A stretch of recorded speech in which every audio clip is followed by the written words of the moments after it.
What's going on, everybody? This is Brian Mazique, aka Unique Mazique, the hardest working man in sports and gaming. And it's time for another episode of Ask Mazique. As usual, if you want to be down, tweet at me at Unique Mazique and use the hashtag Ask Mazique. We can get into it. But this week's question comes from John Alves 82, and he says, "Who will have more value this season?" He's talking about fantasy value. Jaren Jackson Jr. or Steven Adams. He said, "I traded for Jaren Jackson Jr. My other keepers are DeAndre Jordan, Victor Oladipo, James Harden, and Giannis Antetokounmpo." All right. So for me, right, when you're talking about that, you're saying for the entire season, right? So you have to consider not just what's going on right now. You have to consider like long standing over the season, right, over the entire season. And so with that, I look at a lot of times. There's a couple things to factor in with the rookies, right? You got to ask yourself, how much are they playing right now? And are they the type of player that you can see going on like an incline over the season? Or are they a guy who may end up hitting that rookie wall? And if they hit that rookie wall, then you see a significant decline in production and the whole nine. Now, with Steven Adams, he is a grizzled veteran. I mean, he's only 25. But we're talking about somebody that's been in the league for, 6 years now, I think it is. He's having the best season of his career, playing just a little bit more than he played last season. His minutes have pretty much gone up his entire career. But he's having his best season of his career. 16 points a game, 10 rebounds. So you got to ask yourself, is Jaren Jackson ever, throughout this entire season, going to get to a point where he has more fantasy value than Steven Adams?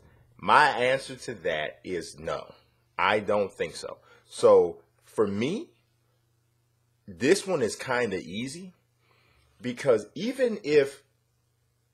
first of all, Jaren Jackson Jr. is 19 years old, right? He's 19 years old. He's having a decent rookie season, though, averaging about 12, almost 13 points a game. He's 4.6 rebounds. That could go a little bit higher. He is blocking 1.8 shots a game, steal a game, 1.3 assists, shooting like 51% from the field, about 34% from three. He started 29 or 31 games, so he's getting minutes. He's still only playing about 25 minutes a game. So I think they're trying to kind of conserve his energy and so to speak over the season. But I just don't see from a statistic standpoint, because when we're talking about fantasy, that's what we're talking about. I don't see from a statistical standpoint how he would be a better option or have more value for you than Jaren Jackson. Than Steven Adams. Steven Adams is what he is. And what he is right now is really a top 10 center in the NBA. And if you know how tough it is in fantasy to get a center that can give you good production night in, night out, I don't know what kind of league you have, if it's a head-to-head league or whatever, but that's valuable. I mean, if you think about it, like how many centers in the league from a statistical standpoint are going to outperform Steven Adams night in, night out?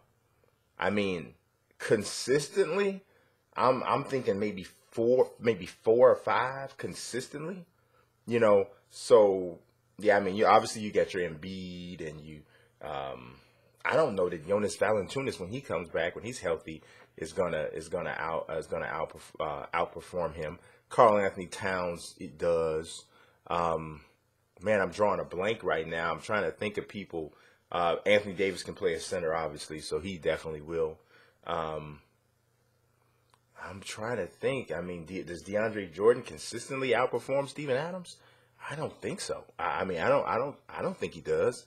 I mean, if you Andre Drummond probably does. But I would think it's probably somewhat close with Drummond and I mean, DeAndre's up. DeAndre's having a heck of a season. He's having 14 rebounds a game, 11 points. But that's almost about the same. 16, 12, 14, and 11. I mean, you're looking at almost about the same thing. Hassan Whiteside's up there averaging 13.5 rebounds a game. He's averaging 13 points, That's almost about the same, 16, 12, 13, 13. Of course, we talked about Embiid.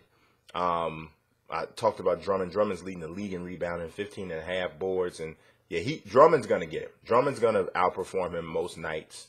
You got Miles Turner, who's in the conversation, I think. His block shot numbers are really good. And, you know, but his scoring and rebounding isn't there. I mean, I'm literally looking at maybe, we're talking maybe like 4 or 5 guys. Rudy Gobert. I don't know that Rudy Gobert is going to, you know. So, I mean, he's right there in the same category. I mean, Nikola Vucevic, though. Vucevic is probably statistically going to get him because he's averaging 20 and 11. So, I'm thinking we're looking at like 4 or 5 guys that night in, night out are going to outperform him. So, Jaren Jackson Jr. is nowhere to be found when we're talking about on that level of value. So, yeah, John, Steven Adams, bro. Steven Adams is your guy. You stack Steven Adams. I mean, I don't know how your position, like I said, I don't know what kind of league you have, but, you know, you can, Steven Adams should be starting over DeAndre Ayton, to be honest. You know, I mean, I don't know. I don't know how you got it set up or what's going on there, but you ask me, it's definitely Steven Adams. So if this is a stardom sit-em, you'd sit Jaren Jackson Jr. And you definitely start Steven Adams. So that's all I got for you guys today. As always, I appreciate your time and appreciate your attention and all of that. God bless. Peace. Pocket, I'll be weak. I'm very unique.